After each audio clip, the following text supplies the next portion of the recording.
ओम शांति 13/9/2024 महावाक्य।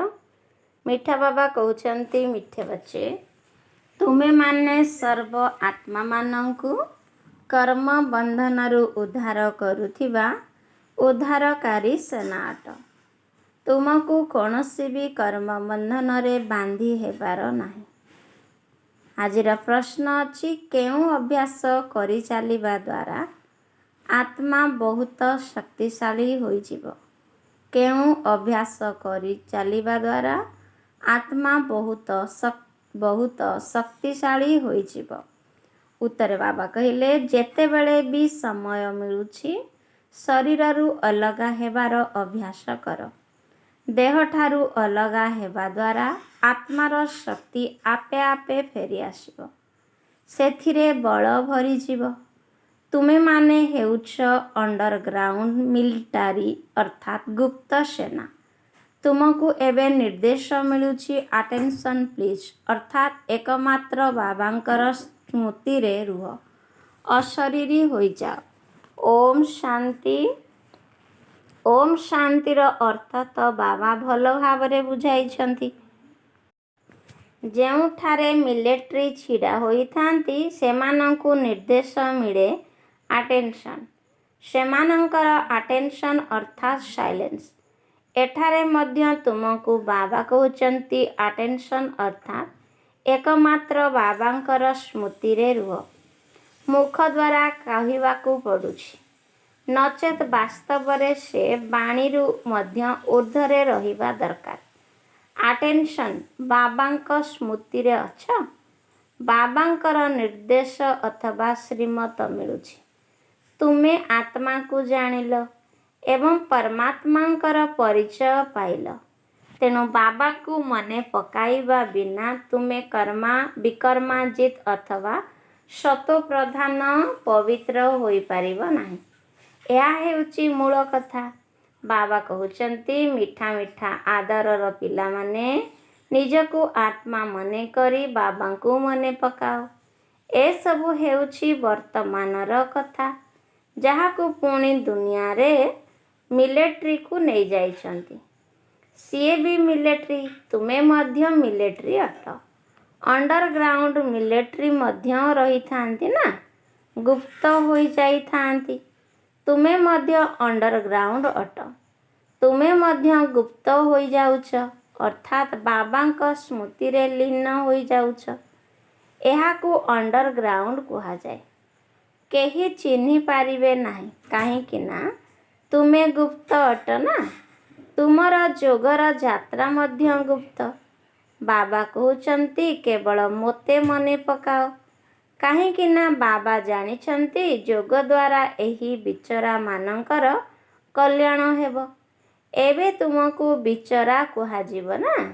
ସ୍ୱର୍ଗରେ ବିଚରା ଅର୍ଥାତ୍ ଦୁଃଖୀମାନେ ରହିବେ ନାହିଁ। ଯିଏ କେଉଁଠାରେ କର୍ମବନ୍ଧନରେ ବାନ୍ଧି ହୋଇ ରହିଥାନ୍ତି ତାଙ୍କୁ ବିଚାରା କୁହାଯାଏ। ଏ କଥା ମଧ୍ୟ ତୁମେ ବୁଝୁଛ। ବାବା ବୁଝାଉଛନ୍ତି ତୁମକୁ ଲାଇଟ୍ ହାଉସ୍ ମଧ୍ୟ କୁହାଯାଉଛି। ବାବାଙ୍କୁ ମଧ୍ୟ ଲାଇଟ୍ ହାଉସ୍ କୁହାଯାଉଛି। ବାବା ଘଡ଼ି ଘଡ଼ି ବୁଝାଉଛନ୍ତି ଗୋଟିଏ ଆଖିରେ ଶାନ୍ତିଧାମ, ଅନ୍ୟ ଆଖିରେ ସୁଖଧାମକୁ ରଖ। ତୁମେ ଯେପରି ବତୀଘର ଅଟ। ଉଠିବା, ବସିବା, ଚାଲିବା ସମୟରେ ତୁମେ ଲାଇଟ୍ ହୋଇ ରୁହ। ସମସ୍ତଙ୍କୁ ସୁଖଧାମ, ଶାନ୍ତିଧାମର ରାସ୍ତା ଦେଖାଇ ଚାଲ। ଏହି ଦୁଃଖଧାମରେ ସମସ୍ତଙ୍କର ନୌକା ଅଟକି ରହିଛି। ସେଥିପାଇଁ ତ କହୁଛନ୍ତି ହେ ନାଉରୀ, ମୋର ନାଁକୁ ପାର କରିଦିଅ। ହେ ମାଝି, ସମସ୍ତଙ୍କର ଡଙ୍ଗା ମଝି ଦରିଆରେ ଫସି ରହିଛି। ତାକୁ ଉଦ୍ଧାର କିଏ କରିବ? ସେମାନେ ଅର୍ଥାତ୍ ମିଲିଟାରୀ ମାନେ ତ ପ୍ରକୃତରେ କୌଣସି ସେଲଭେସନ୍ ଆର୍ମି ନୁହନ୍ତି, ଅର୍ଥାତ୍ ଉଦ୍ଧାରକର୍ତ୍ତା ନୁହନ୍ତି। କେବଳ ଏହିପରି ନାମ ରଖିଦେଇଛନ୍ତି। ବାସ୍ତବରେ ତୁମେ ହେଉଛ ସେଲଭେସନ୍ ଆର୍ମି। ତୁମେ ସମସ୍ତଙ୍କୁ ଉଦ୍ଧାର କରୁଛ। ସମସ୍ତେ 5 ବିକାରର ଜଞ୍ଜିରରେ ବାନ୍ଧି ହୋଇ ରହିଯାଇଛନ୍ତି। ସେଥିପାଇଁ କହୁଛନ୍ତି ଆମକୁ ଲିବରେଟ୍ କର। ଅର୍ଥାତ୍ ମୁକ୍ତ କର, ସେଲଭେଜ୍ କର, ଉଦ୍ଧାର କର। ତେଣୁ ବାବା କହୁଛନ୍ତି ଏହି ଯୋଗର ଯାତ୍ରା ଦ୍ୱାରା ତୁମେ ପାରି ହୋଇଯିବ। ଏବେ ତ ସମସ୍ତେ ମାୟାର ବନ୍ଧନରେ ବାନ୍ଧି ହୋଇ ରହିଛନ୍ତି। ବାବାଙ୍କୁ ବଗିଚାର ମାଲିକ ମଧ୍ୟ କୁହାଯାଉଛି। ସବୁ କଥା ବର୍ତ୍ତମାନ ସମୟର। ତୁମକୁ ଫୁଲ ହେବାକୁ ପଡ଼ିବ। ଏବେ ତ ସମସ୍ତେ କଣ୍ଟା ହୋଇଯାଇଛନ୍ତି, କାହିଁକି ନା ହିଂସ୍ରକ ଅଟନ୍ତି। ଏବେ ଅହିଂସକ ହେବାକୁ ପଡ଼ିବ, ପାବନ ହେବାକୁ ପଡ଼ିବ। ଧର୍ମ ସ୍ଥାପନ କରିବାକୁ ପବିତ୍ର ଆତ୍ମାମାନେ ହିଁ ଆସୁଛନ୍ତି। ସେମାନେ ତ ଅପବିତ୍ର ହୋଇପାରିବେ ନାହିଁ। ପ୍ରଥମେ ଯେତେବେଳେ ଆସନ୍ତି ତ ପବିତ୍ର ହୋଇଥିବା କାରଣରୁ ତାଙ୍କର ଆତ୍ମା ଏବଂ ଶରୀରକୁ ଦୁଃଖ ମିଳିପାରିବ ନାହିଁ, କାହିଁକି ନା ତାଙ୍କ ଉପରେ କୌଣସି ପାପ ନଥାଏ। ଯେତେବେଳେ ଆମେ ପବିତ୍ର ଥାଉ ସେ ସମୟରେ ଅର୍ଥାତ୍ ସତ୍ୟ ଯୁଗରେ କୌଣସି ପାପ ହେଉନାହିଁ। ତେଣୁ ଅନ୍ୟମାନଙ୍କର ମଧ୍ୟ ହେଉନାହିଁ। ପ୍ରତ୍ୟେକ କଥା ଉପରେ ବିଚାର କରିବାକୁ ପଡ଼ିଥାଏ। ଧର୍ମ ସ୍ଥାପନ କରିବାକୁ ସେଠାରୁ ଆତ୍ମାମାନେ ଆସିଥାନ୍ତି, ଯାହାଙ୍କର ପୁଣି ରାଜତ୍ୱ ଚାଲିଥାଏ। ଶିଖ୍ ଧର୍ମର ରାଜତ୍ୱ ମଧ୍ୟ ରହିଛି। ସନ୍ନ୍ୟାସୀମାନଙ୍କର ରାଜତ୍ୱ ନଥାଏ। ସେମାନେ ରାଜ୍ୟର ରାଜା ହୋଇନଥାନ୍ତି। ଶିଖ୍ ଧର୍ମରେ ମହାରାଜା ଇତ୍ୟାଦି ଅଛନ୍ତି। ତେଣୁ ସେମାନେ ଯେତେବେଳେ ସ୍ଥାପନା କରିବା ପାଇଁ ଆସୁଛନ୍ତି, ଉପରୁ ନୂଆ ଆତ୍ମା ହିଁ ଆସୁଛନ୍ତି। ଯୀଶୁଖ୍ରୀଷ୍ଟ ଆସି ଖ୍ରୀଷ୍ଟିଆନ ଧର୍ମ ସ୍ଥାପନ କଲେ। ବୁଦ୍ଧଙ୍କ ଦ୍ୱାରା ବୌଦ୍ଧ, ଇବ୍ରାହିମଙ୍କ ଦ୍ୱାରା ଇସଲାମ ଧର୍ମର ସ୍ଥାପନା ହେଲା। ସମସ୍ତଙ୍କ ନାମ ସହିତ ରାଶି ମିଶୁଛି। ଦେବୀ ଦେବତା ଧର୍ମର ନାମ ମିଶୁନାହିଁ। ନିରାକାର ବାବା ହିଁ ଆସି ଦେବୀ ଦେବତା ଧର୍ମର ସ୍ଥାପନା କରୁଛନ୍ତି। ସିଏ ଦେହଧାରୀ ନୁହନ୍ତି। ଅନ୍ୟ ଯେଉଁ ଧର୍ମସ୍ଥାପକମାନେ ଅଛନ୍ତି ତାଙ୍କର ଦେହର ନାମ ରହିଛି। ଇଏ ଦେହଧାରୀ ନୁହନ୍ତି। ନୂଆ ଦୁନିଆରେ ରାଜବଂଶ ଚାଲିଥାଏ। ତେଣୁ ବାବା କହୁଛନ୍ତି ପିଲାମାନେ ନିଜକୁ ଆତ୍ମିକ ମିଲିଟାରୀ ବୋଲି ନିଶ୍ଚିନ୍ତ କର। ଦୁନିଆର ମିଲିଟାରୀ ଆଦିର କମାଣ୍ଡର ଆଦି ଆଟେନସନ୍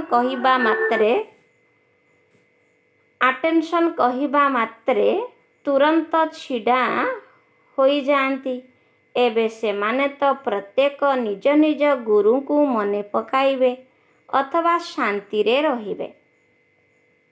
କିନ୍ତୁ ତାହା ହେଉଛି ମିଛ ଶାନ୍ତି। ତୁମେ ଜାଣିଛ ଆମେ ଆତ୍ମା ଅଟୁ। ଆମର ସ୍ୱଧର୍ମ ହେଉଛି ଶାନ୍ତି। ପୁଣି ମନେ କାହାକୁ ପକାଇବା?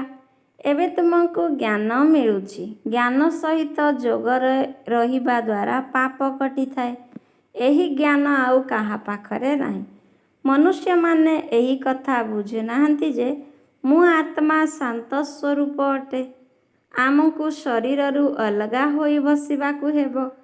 ଏଠାରେ ତୁମକୁ ସେହି ବଳ ମିଳୁଛି ଯାହାଦ୍ୱାରା ତୁମେ ନିଜକୁ ଆତ୍ମା ମନେକରି ବାବାଙ୍କ ସ୍ମୃତିରେ ବସିପାରିବ। କିପରି ନିଜକୁ ଆତ୍ମା ମନେକରି ଦେହଠାରୁ ଅଲଗା ହୋଇ ବସିବ, ଏ କଥା ବାବା ବୁଝାଉଛନ୍ତି। ତୁମେ ଜାଣିଛ ଆମ ଆତ୍ମାମାନଙ୍କୁ ଏବେ ଘରକୁ ଫେରିବାକୁ ହେବ। ଆମେ ସେଠାକାର ବାସିନ୍ଦା ଅଟୁ। ଏତେ ଦିନ ହେବ ଘରକୁ ଭୁଲି ଯାଇଥିଲୁ। ଆଉ କେହି କ'ଣ ଏପରି ଭାବିଥାନ୍ତି କି ଆମକୁ ଘରକୁ ଯିବାକୁ ହେବ? ପତିତ ଆତ୍ମା ତ ଫେରି ଯାଇପାରିବେ ନାହିଁ। ନା କେହି ଏପରି ବୁଝାଇବା ବାଲା ଅଛନ୍ତି ଯିଏ କହିପାରିବ କି କାହାକୁ ମନେ ପକାଇବା? ବାବା ବୁଝାଉଛନ୍ତି କେବଳ ଜଣକୁ ହିଁ ମନେ ପକାଇବାକୁ ହେବ। ଆଉ କାହାକୁ ମନେ ପକାଇଲେ ଲାଭ କ'ଣ? ଧରିନିଅ ଭକ୍ତି ମାର୍ଗରେ ଶିବ ଶିବ କହୁଛନ୍ତି। କେହି ତ ଜାଣିନାହାନ୍ତି ଯେ ଏହାଦ୍ୱାରା କ'ଣ ହେବ। ଶିବଙ୍କୁ ମନେ ପକାଇଲେ ପାପ କଟିଯିବ, ଏ କଥା କାହାକୁ ବି ଜଣାନାହିଁ। କେବଳ ଆବାଜ ଶୁଣାଯିବ। ନିଶ୍ଚୟ ଆବାଜ ତ ହେବ। ଏସବୁ କଥାରେ କୌଣସି ଲାଭ ନାହିଁ। ବ୍ରହ୍ମା ବାବା ଗୁରୁ କରିଥିବାରୁ ଗୁରୁଙ୍କର ଅନୁଭବୀ ଅଟନ୍ତି ନା। ବାବା କହିଛନ୍ତି ନା, ହେ ଅର୍ଜୁନ ଏମାନଙ୍କୁ ଛାଡ଼। ସଦ୍ଗୁରୁ ମିଳିଛନ୍ତି, ତେଣୁ ଏମାନଙ୍କର କିଛି ଆବଶ୍ୟକତା ନାହିଁ। ସଦ୍ଗୁରୁ ଉଦ୍ଧାର କରିଥାନ୍ତି। ବାବା କହୁଛନ୍ତି, ମୁଁ ତୁମକୁ ଆସୁରୀ ସଂସାରରୁ ପାର କରିଦେଉଛି। ବିଷୟ ସାଗରରୁ ପାରି ହେବାକୁ ପଡ଼ିବ। ଏସବୁ ବୁଝାଇବାର କଥା। ନାଉରିଆ ତ ଏମିତି ନାଁ ଚଳାଇଥାଏ, କିନ୍ତୁ ବୁଝାଇବା ନିମନ୍ତେ ଏହି ନାମ ରଖାଯାଇଛି। ତାଙ୍କୁ କୁହାଯାଉଛି ପ୍ରାଣେଶ୍ୱର ବାବା, ଅର୍ଥାତ୍ ପ୍ରାଣଦାନ ଦେଉଥିବା ବାବା। ସେ ଅମର କରିଦେଉଛନ୍ତି। ପ୍ରାଣ ଆତ୍ମାଙ୍କୁ କୁହାଯାଏ। ଆତ୍ମା ବାହାରିଗଲେ କହିଥାନ୍ତି ପ୍ରାଣ ବାହାରିଗଲା। ପୁଣି ଶରୀରକୁ ରଖିବାକୁ ମଧ୍ୟ ଦେଇନଥାନ୍ତି। ଆତ୍ମା ଅଛି ତ ଶରୀର ମଧ୍ୟ ସୁସ୍ଥ ରହିଥାଏ। ଆତ୍ମା ବିନା ତ ଶରୀରରୁ ଦୁର୍ଗନ୍ଧ ବାହାରିଥାଏ। ପୁଣି ତାକୁ ରଖି କରି କ'ଣ କରିବେ? ଜୀବଜନ୍ତୁ ମଧ୍ୟ ମଲା ଶବକୁ ରଖନ୍ତି ନାହିଁ। କେବଳ ମାଙ୍କଡ଼ମାନେ ତାଙ୍କର ପିଲା ମରିଗଲେ ଗନ୍ଧ ହେଲେ ମଧ୍ୟ ସେହି ମୁର୍ଦାରକୁ ଛାଡ଼ନ୍ତି ନାହିଁ, ଜାବୁଡ଼ି ଧରିଥାନ୍ତି। ସେ ତ ପଶୁ, ତୁମେ ତ ମନୁଷ୍ୟ ଅଟ ନା। ଶରୀର ଛାଡ଼ିଗଲେ କହିବେ ତୁରନ୍ତ ଶବକୁ ବାହାର କର। ମନୁଷ୍ୟମାନେ କହିବେ ସ୍ୱର୍ଗକୁ ଗଲା। ଶବକୁ ଉଠାଇବା ସମୟରେ ପ୍ରଥମେ ପାଦକୁ ଶ୍ମଶାନ ଆଡ଼କୁ ରଖିଥାନ୍ତି। ପୁଣି ଯେବେ ସେଠାରେ ଅର୍ଥାତ୍ ଶ୍ମଶାନର ଭିତରକୁ ପଶନ୍ତି, ପୂଜା ଆଦି କରିସାରି ଭାବନ୍ତି ଯେ ଏବେ ଇଏ ସ୍ୱର୍ଗକୁ ଯାଉଛି। ତେଣୁ ତାକୁ ବୁଲାଇ ମୁହଁ ଶ୍ମଶାନ ଆଡ଼କୁ କରିଦିଅନ୍ତି। ତୁମେ କୃଷ୍ଣକୁ ମଧ୍ୟ ସଠିକ୍ ରୂପେ ଦେଖାଇଛ। ନର୍କକୁ ଗୋଇଠା ମାରୁଛନ୍ତି। କୃଷ୍ଣଙ୍କର ତ ଏହି ଶରୀର ନୁହେଁ, ତାଙ୍କର ନାମ ରୂପ ତ ବଦଳୁଛି। ଏତେ ସବୁ କଥା ବାବା ବୁଝାଇ ପୁଣି କହୁଛନ୍ତି ମନ୍ମନା ଭବ। ଏଠାକୁ ଆସି ଯେବେ ବସୁଛ ତେବେ ଆଟେନ୍ସନ୍, ବୁଦ୍ଧି ବାବାଙ୍କ ପାଖରେ ଲାଗି ରହୁ। ତୁମର ସବୁବେଳେ, ବାବା କହୁଛନ୍ତି, ତୁମର ସବୁବେଳ ପାଇଁ ଏହି ଧ୍ୟାନ ରହୁଛି ଯେ ବଞ୍ଚିଥିବା ପର୍ଯ୍ୟନ୍ତ ବାବାଙ୍କୁ ମନେ ପକାଇବାକୁ ହେବ। ଯୋଗ ଦ୍ୱାରା ହିଁ ଜନ୍ମ ଜନ୍ମାନ୍ତରର ପାପ କଟିଥାଏ। ଯୋଗ ନ କଲେ ପାପ ମଧ୍ୟ କଟିବ ନାହିଁ। ବାବାଙ୍କୁ ମନେ ପକାଇବାକୁ ହେବ। ଯୋଗରେ ବସିବା ସମୟରେ କେବେ ହେଲେ ଆଖି ବନ୍ଦ କରିବା ଉଚିତ ନୁହେଁ। ସନ୍ନ୍ୟାସୀମାନେ ଆଖି ବନ୍ଦ କରି ବସିଥାନ୍ତି। କେହି କେହି ତ ସ୍ତ୍ରୀମାନଙ୍କର ମୁହଁ ମଧ୍ୟ ଦେଖନ୍ତି ନାହିଁ, ପଟି ବାନ୍ଧି ବସିଥାନ୍ତି। ତୁମେ ଯେତେବେଳେ ଏଠାରେ ବସୁଛ ସେତେବେଳେ ରଚୟିତା ଏବଂ ରଚନାରେ ଆଦି ମଧ୍ୟ ଅନ୍ତର ସ୍ୱଦର୍ଶନ ଚକ୍ର ଘୂରାଇବା ଦରକାର। ତୁମେ ବତୀଘର ଅଟ ନା। ଏହା ହେଉଛି ଦୁଃଖଧାମ। ଗୋଟିଏ ଆଖିରେ ଦୁଃଖଧାମ, ଅନ୍ୟ ଆଖିରେ ସୁଖଧାମ। ଉଠିବା ବସିବା ସମୟରେ ନିଜକୁ ଲାଇଟ୍ ହାଉସ୍ ମନେକର। ବାବା ଭିନ୍ନ ଭିନ୍ନ ଉଦାହରଣ ଦେଇ ବୁଝାଉଛନ୍ତି। ତୁମେ ନିଜକୁ ମଧ୍ୟ ସୁରକ୍ଷିତ ରଖୁଛ। ଲାଇଟ୍ ହାଉସ୍ ହେବା ଦ୍ୱାରା ନିଜର କଲ୍ୟାଣ କରୁଛ। ବାବାଙ୍କୁ ନିଶ୍ଚୟ ମନେ ପକାଇବାକୁ ହେବ। ରାସ୍ତାରେ ଯଦି କେହି ଦେଖା ହୁଏ ତେବେ ତାଙ୍କୁ ମଧ୍ୟ କହିବା ଦରକାର।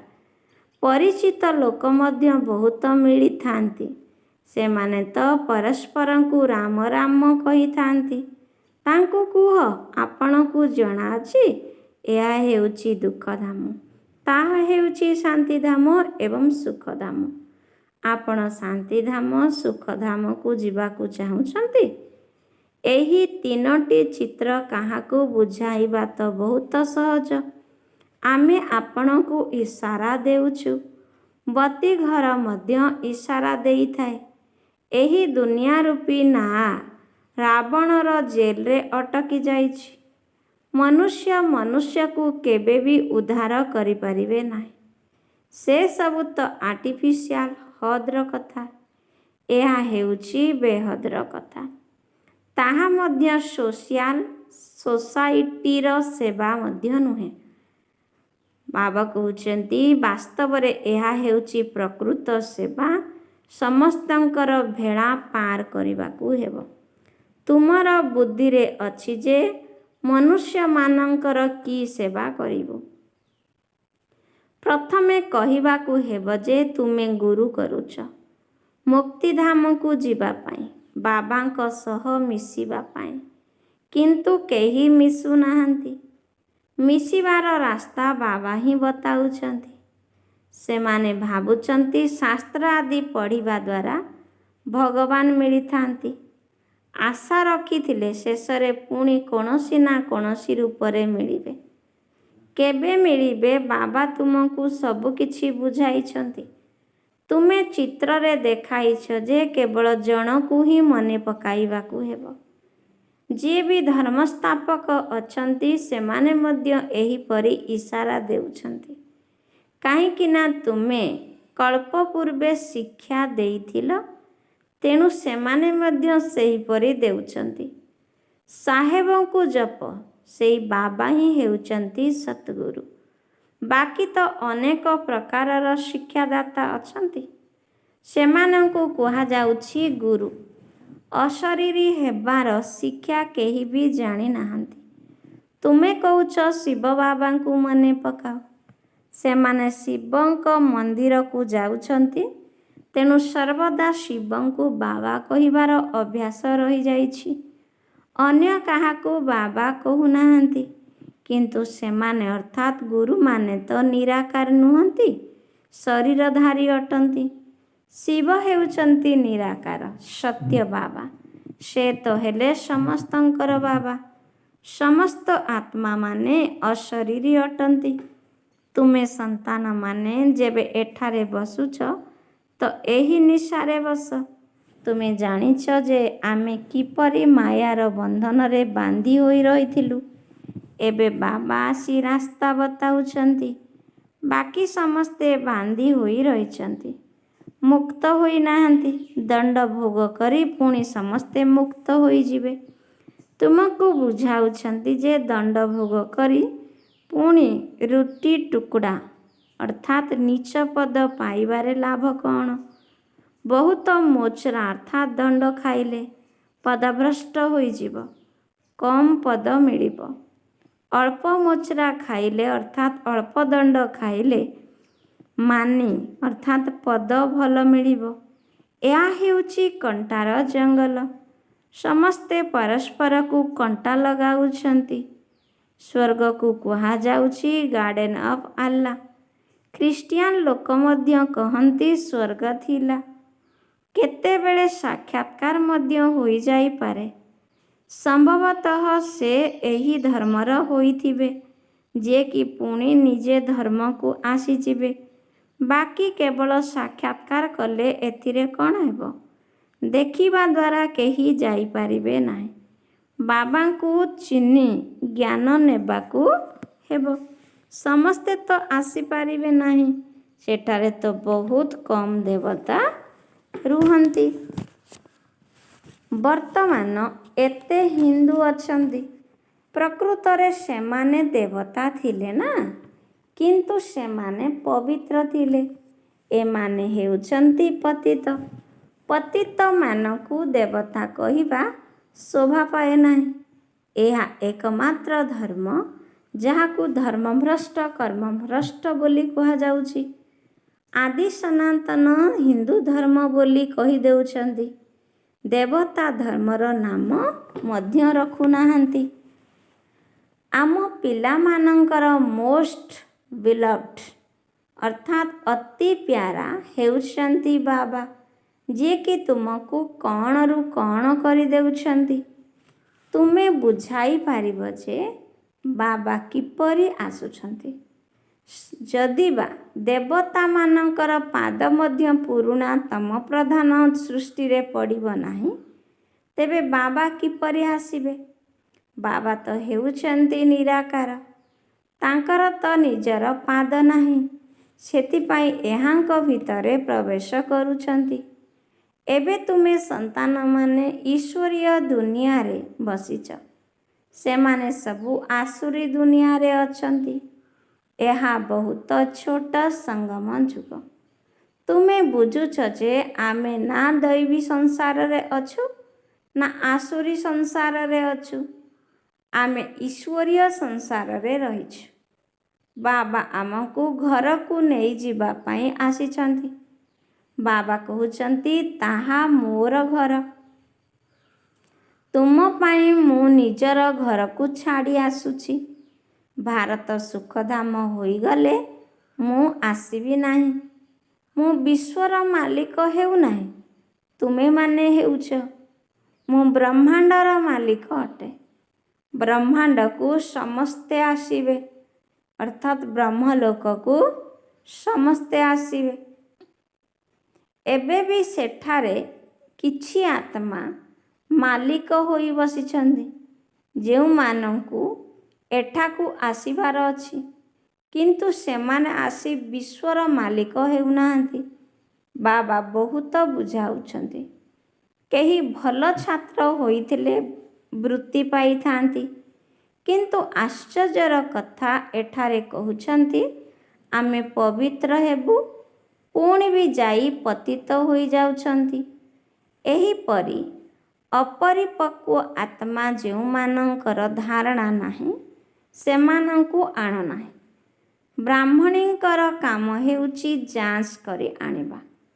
ତୁମେ ଜାଣିଛ ଯେ ଆତ୍ମା ହିଁ ଶରୀର ଧାରଣ କରି ଅଭିନୟ କରିଥାଏ। ତାକୁ ଅବିନାଶୀ ଅଭିନୟ ମିଳିଛି। ଆଚ୍ଛା, ମିଠା ମିଠା ଶିକେଲଧେ ସନ୍ତାନମାନଙ୍କ ପ୍ରତି ମାତା ପିତା ବାପଦାଦାଙ୍କର ମଧୁର ସ୍ନେହ ସମ୍ପନ୍ନ ଶୁଭେଚ୍ଛା ଏବଂ ସୁପ୍ରଭାତ। ଆତ୍ମିକ ପିତାଙ୍କର ଆତ୍ମିକ ସନ୍ତାନମାନଙ୍କୁ ନମସ୍ତେ। ଆତ୍ମିକ ସନ୍ତାନମାନଙ୍କର ଆତ୍ମିକ ମାତା ପିତା ବାପଦାଦାଙ୍କୁ ମଧୁର ସ୍ନେହ ସମ୍ପନ୍ନ ଶୁଭେଚ୍ଛା ସୁପ୍ରଭାତ ଏବଂ ନମସ୍ତେ ନମସ୍ତେ ନମସ୍ତେ। ଧାରଣା ପାଇଁ ମୁଖ୍ୟ ସାରାଂଶ ପ୍ରଥମ ନମ୍ବର। ବତୀ ଘର ହୋଇ ସମସ୍ତଙ୍କୁ ଶାନ୍ତିଧାମ ସୁଖଧାମର ରାସ୍ତା ଦେଖାଇବାକୁ ହେବ। ସମସ୍ତଙ୍କର ଜୀବନ ରୂପୀ ନୌକା, ବାବା କହୁଛନ୍ତି ସମସ୍ତଙ୍କର ଜୀବନ ରୂପୀ ନୌକାକୁ ଦୁଃଖଧାମରୁ ମୁକ୍ତ କରିବାର ସେବା କରିବାକୁ ହେବ। ତା ସହିତ ନିଜର ମଧ୍ୟ କଲ୍ୟାଣ କରିବାକୁ ହେବ। ଦ୍ୱିତୀୟ ପଏଣ୍ଟ, ନିଜର ଶାନ୍ତ ସ୍ୱରୂପ ସ୍ଥିତିରେ ସ୍ଥିତ ରହି ଶରୀରରୁ ଅଲଗା ହେବାର ଅଭ୍ୟାସ କରିବାକୁ ହେବ।